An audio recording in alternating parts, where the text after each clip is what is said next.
In this video, we'll be doing the super ultimate Coron day tour experience, 6 different locations showcasing the beauty of Coron, Palawan. The question is this tour worth the 1,690 pesos price tag? My name is Red and I'm on a mission to visit the 81 provinces of the Philippines, and today, we'll be exploring Coron, Palawan. Good morning, papunta na kami ngayon sa aming tour. Itong nag-iisang tour na gagawin namin dito sa Coron. And ayun na yung van namin. Ang challenge lang is, umulan kanina, mukhang uulan din today. Hopefully, hindi naman masyadong malakas na hindi tayo makakaligo. But very excited. Tara! Nandito na kami ngayon sa port. And similar to other tours dito sa Philippines, may mga registration na nangyayari and then masyadong maraming tao. Kaya andun pa, nag-aantay pa kami na ano ang next step dito. Very excited. Ang kinuha namin na tour is yung super ultimate Coron tour. I think 4 or 5 na area ang pupuntahan namin. So from 8 AM to 5 PM yung mismong tour. Right in one! Wait lang, shallow makain tubig.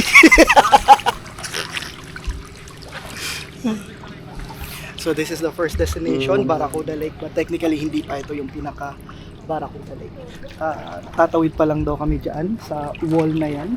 And yung bangka namin is medyo shallow kasi kaya hindi makalapit. So maglalakad papunta doon and then tatawid. And then nag-rent din kami ng snorkeling gear kasi maganda daw dito for snorkeling. Titignan nyo sa baba, wala naman masyadong anything, mga coros, mga dead coros na ata. Pag meron kayo nitong aqua shoes, aqua boots ba ang tawag nito? Aqua shoes. Dalhin nyo kasi masakit sa paa yung lalakaran nyo. Pero kung wala naman, pwede naman kayo mag-rent. It's 150 per pair. And then sa boat nyo na siya i-rent. Lah, may mga isda na oh. Yun, may isda na dun oh. Biglang lumalim ah. Dyan doon yung tindahan nila, yung 7-Eleven. So malalim.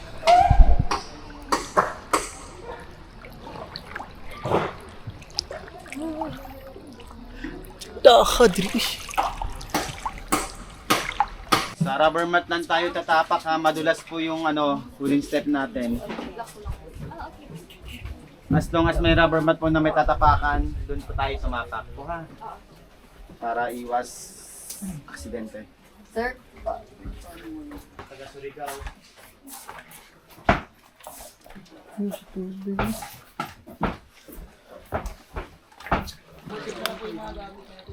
Julia. Ito na yung pinaka Barracuda Lake. Kaya ka? Po kayo dito. Dito ka. Yeah.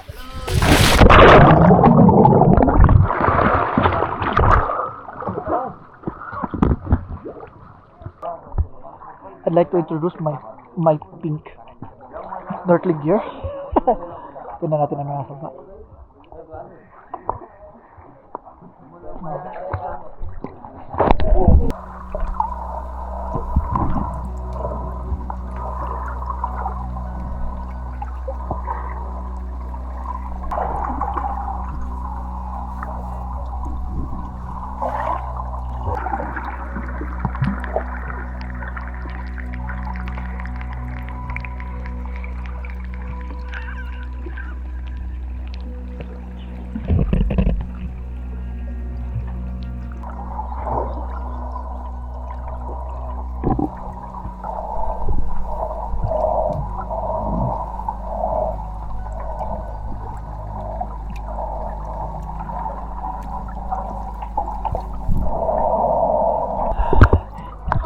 Pwede naman kung magaling kayong lumangoy, okay naman na hindi kayo mag-life vest.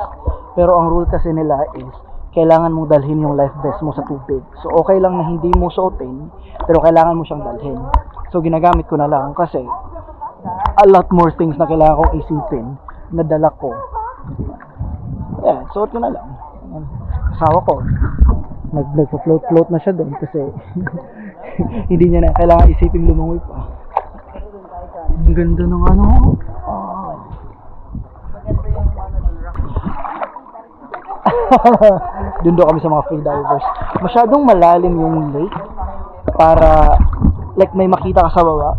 Para meron kang makita, kailangan mong lumapit dito sa mga formations. Mamaya na siguro ako mag-video, maliligo muna ako na maayos dito. Punta na tayo sa next location. Okay, so that was Barracuda Lake. Okay, ngayon, punta na tayo sa ating next destination.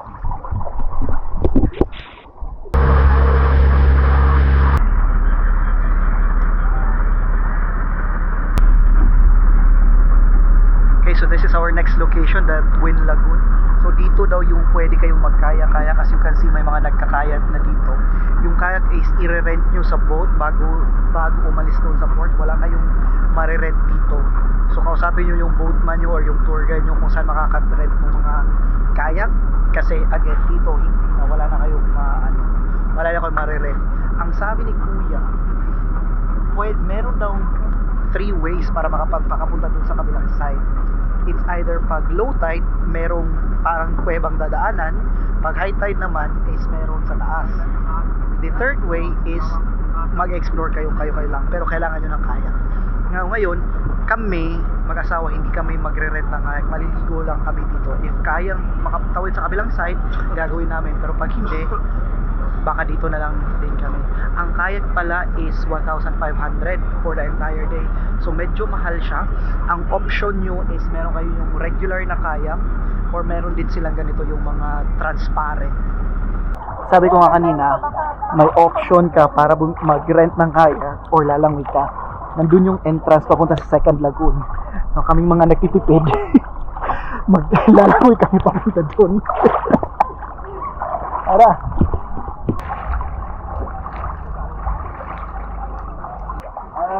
Careful. Ben! Okay. Chuy. Dako lang mo sira. Ang galing nito, nasa yan na comment. Ito pala yung parang tunnel daw na tinatawag nila. Hindi pala cave tunnel lang. Wow!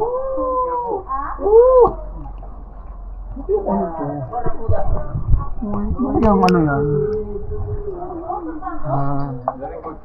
And then dyan yung hagdanan if ever na mataas ang tubig and kailangan mo mahagdanan. Ito ang hagdanan. Thanks for the ride. Ako na, maningkamot ako.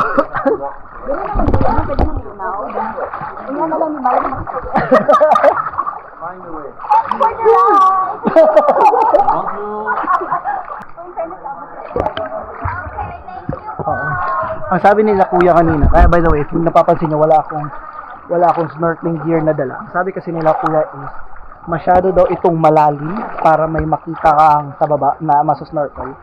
Kaya optional lang. Kung gusto mong magdala, pwede naman. Like dito, I think may mga makikita ka din yung mga bato-bato, mga stone formation. Pero kung yung snorkeling talaga na gusto mo, I don't think meron kang makikita dito. Sabi nga lang kuya, wala ka daw makita. Kaya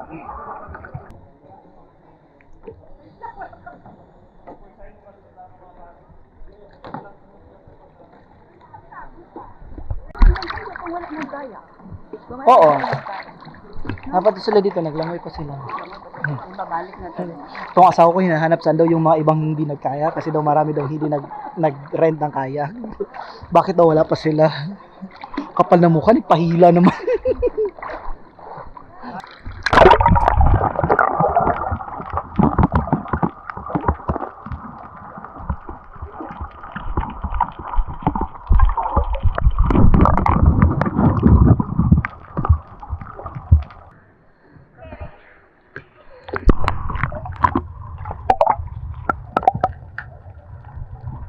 Meron kasi kami nakilala dito na Taiwanese. Mo Pilipino-Pilipino yung kanya. Tapos yung isang guide, kanina pa niya tinatagalog. Oo, para siyang Pilchay. Yan yan. Pa ano kasi lang, kanina pa niya tinatagalog. And nagtatrabaho din kasi sa Makati for 4 years. So medyo nakakaintindi siya siguro konting Tagalog and then nakakasalita siya na few words of Tagalog. So for the longest time, kanina pa niya tinatagalog. Kasi kuya na isa naman, yung Taiwanese, nagsasmile, minsan sumasagot. Kasi minsan kanina tinatawag niya nandito na, hindi daw sumasagot. Yun pa, sabi ng asawa ko, hindi na maintindihan. Okay. Nakatuwa.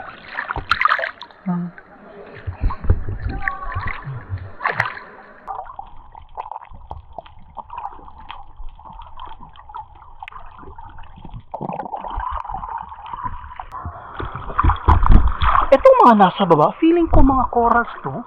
Hindi ko lang makikita masyado kasi wala akong goggles.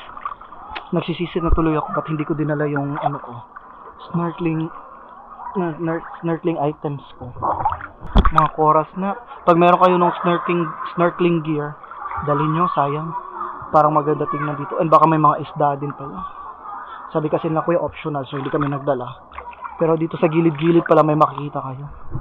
Also, mapapansin nyo yung mga tumutulong yan. Yan yung tubig gikan sa limestone. Gikan dito sa mga bato-bato. Kaya itong lagoon, and then yung pinuntahan namin kanina sa Barracuda Lake, kaya siya merong percentage of fresh water is galing daw dito sa mga bato. Kaya ayun. And natatrap dito yung tubig sa sa lagoon.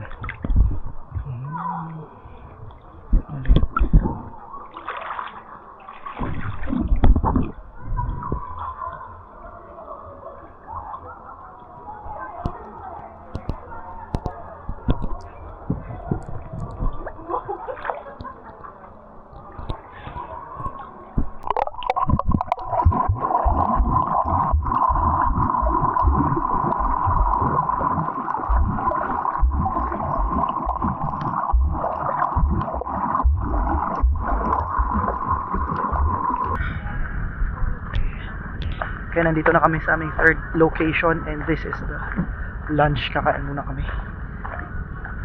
Buffet daw to kaya kumain tayo na marami. Hindi pa ako nagugutom.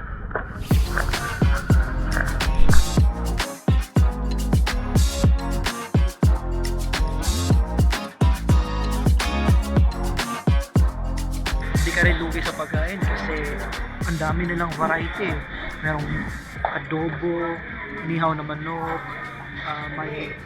may shrimp din, and ano pa ba yun?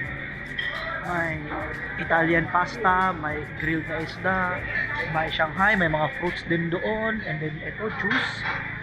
Hindi ka talaga malulugi. Nakakain mo. Meron din palang salad if you prefer that. Okay, so magre-ready na kami. I don't know if babalik na ba ng bangko pala or tatambay muna. Chill muna kami dito and then kita tayo sa next location. This is Balin sa Sayaw Reef, our fourth location. Gusto ko tong mga ganitong tour, yung titigil lang ang bangka sa gitna ng dagat, tapos lalangoy lang kasama ng mga isda.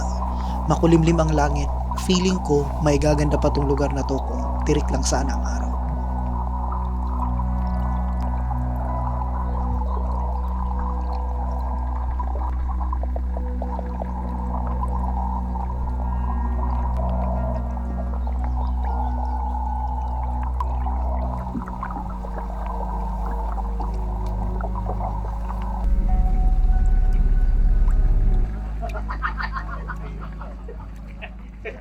Isa pa lang yan. Opo, direkto po. Diretso na, sir? Opo, diretso na po. Diretso na. Okay. Kago. Langya. Eto, let's go. Kayangan Lake. Pero yung lake is nasa kabilang side pa nito. So we have to trek 300 plus flights of stairs para makapunta sa kabilang side. Ang makagandahan lang is 100 plus lang ang paakyat. And then another 200 pababa na.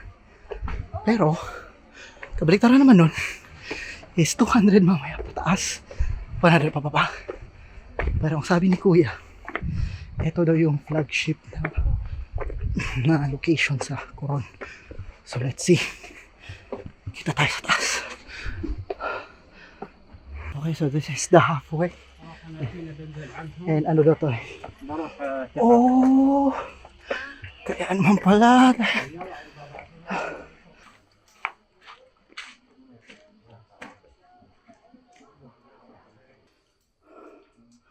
I wonder if pwedeng bumaba dyan. Nice. Isa daw to sa mga pinaka-famous na spot. Yung kita naman natin kanina. Ang ganda ng view deck.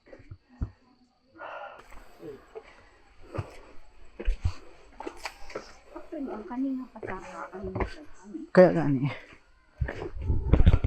Kasi ito yung second half ng going to the lake. 200 plus flight of stairs, pero at least pababa. Again lang, ang challenge lang is itong pababa na to. Mamaya, pagkatapos namin maglangoy-langoy, pagkatapos namin mapagod, ay aakyatin namin to.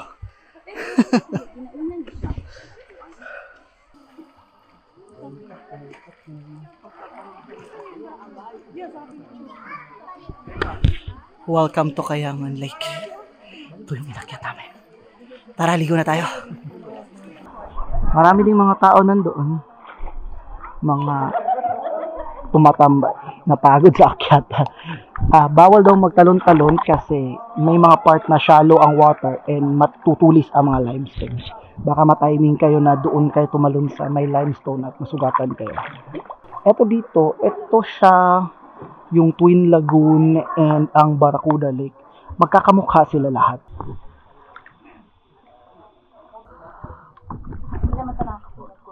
Mayroong cave pala dito. Pasukin natin yung cave.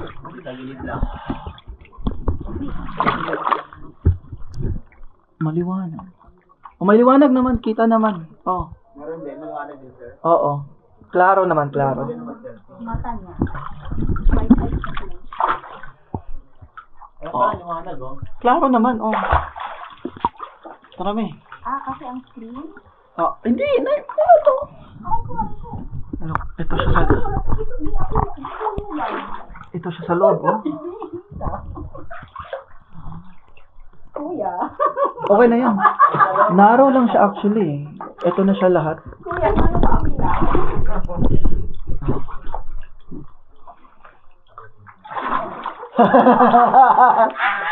Star. Tara na din na, video na ta. Wait lang. Itong asawa kong Tingin takot na lagi. si Kuya nag-dive.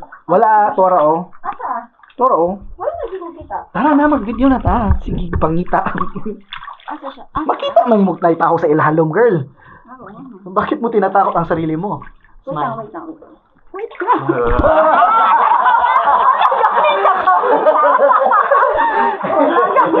Tara na. Dali, pick video. Dali, ito lang. Para makita ang kanilang green. Ang hayag. Oo. Para against the light na. 1, 2, smile. Parang silhouette ng sa. Okay, so that's it. This is Kayangan Lake and going na kami sa next location. Lalangoy pa pala ako pabalik doon. Nakakit pa ng hagdanan. This is the last stop na sa kayaking namin. It's a snorkeling event. Doon daw tayo pupunta.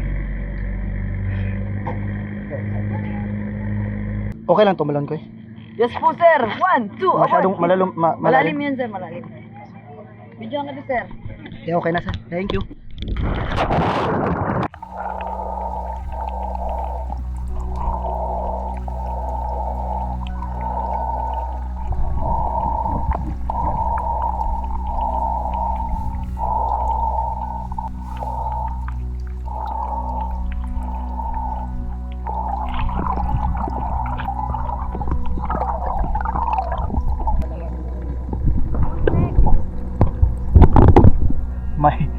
May sand na part. Nag-shallow na ang tubig. Masyado na ako malapit sa coral. Buti may nahanap na sand part. Papunta sana ako doon. Pwede man pata. Kaya pa naman ata.